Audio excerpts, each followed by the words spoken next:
Assalamualaikum dan salam sejahtera kepada semua murid.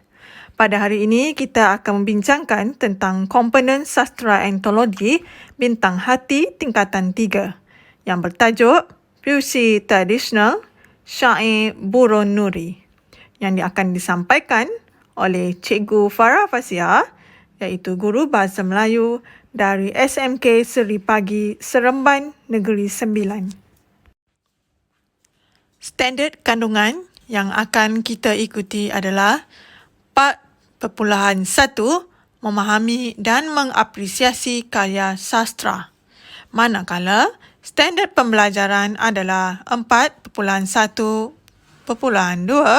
iaitu memahami dan mengapresiasi karya sastra dengan memberikan respons peribadi tentang maksud tersurat dan tersirat dalam sesuatu puisi.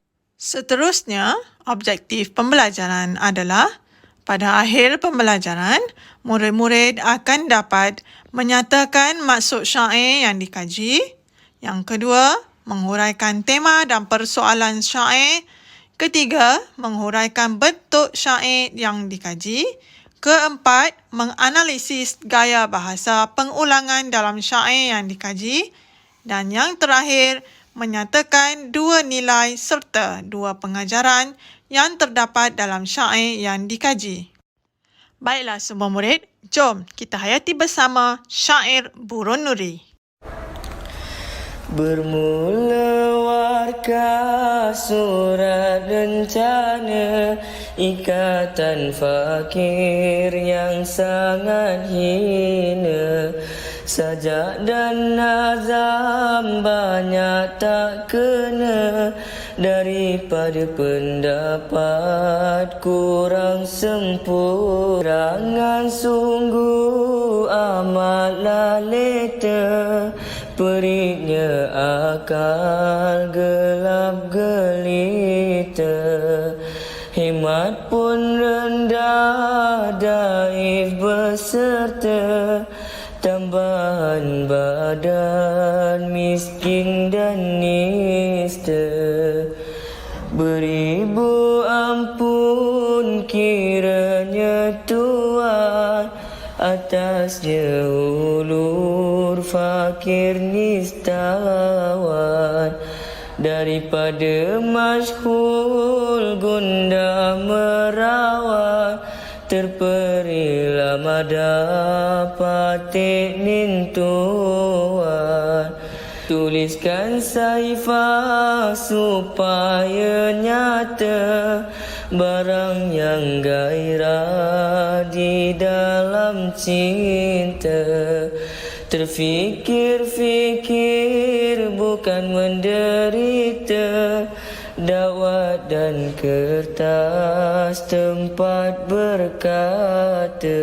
Sudahlah nasib untung yang malang, menggambar lautan berulang-ulang. Mudaratnya bukan lagi kepala, senantiasa nasib dan wala. Hanyutlah badan ke sana kemari, segenap pesisir desa negeri. Bertambahlah pula sopan dan negeri, santap nan tidak minum pun kari.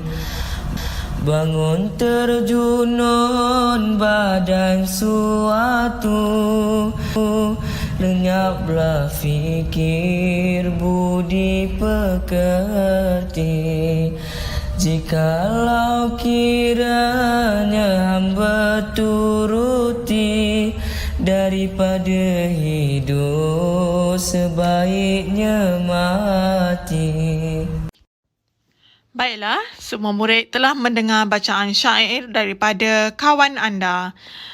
Seterusnya, kita akan pergi kepada tema dalam syair ini.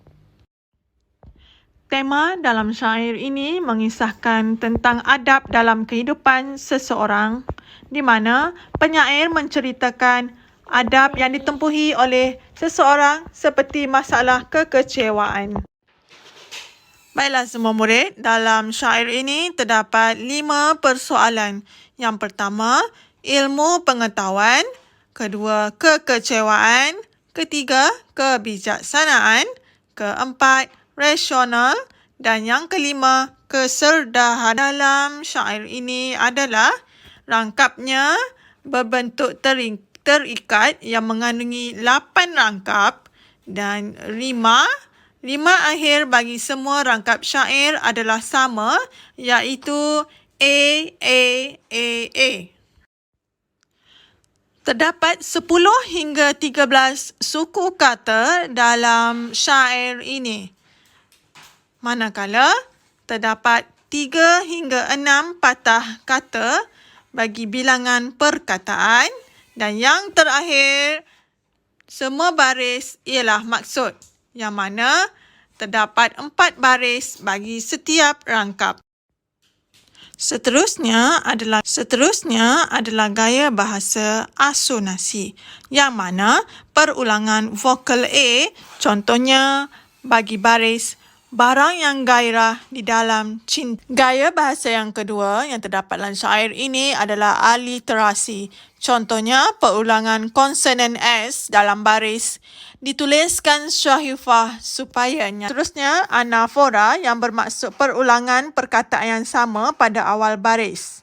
Dalam syair ini, terdapat perkataan remuk dan rendam pada rangkap ke-7, baris ke-4 dan rangkap ke-8, baris 1. Gaya bahasa epifora iaitu perulangan perkataan yang sama pada akhir baris. Contohnya, tuan. Terdapat 5 nilai dalam syair ini. Yang pertama, kesedaran, merendah diri, hemah tinggi dan kebijaksanaan. Pengajaran yang terdapat dalam syair ini adalah contohnya merendah diri, kegigihan, rasional dan ketabahan. Jom kita jawab soalan yang terdapat dalam video ini. Soalan yang pertama, berdasarkan rangkap pertama, penyair dapat digambarkan sebagai seorang yang... Tahniah bagi jawapan yang betul. Jawapannya adalah merendah diri.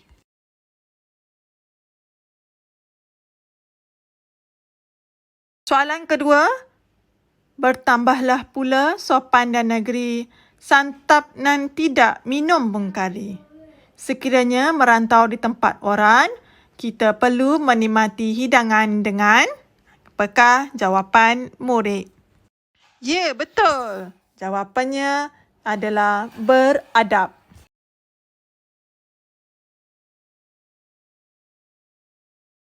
Soalan yang ketiga, berdasarkan rangkap terakhir, apakah yang dirasakan oleh penyair sekiranya mengikut akal yang tidak rasional? Baiklah murid, jawapannya adalah rela mati daripada hidup dalam kekecewaan.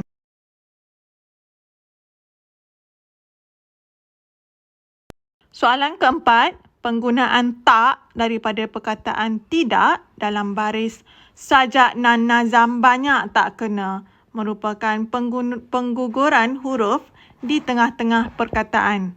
Gaya bahasa ini dikenali sebagai... Baiklah semua murid, jawapannya ialah sinkop, yang mana perkataan tak telah dipendekkan.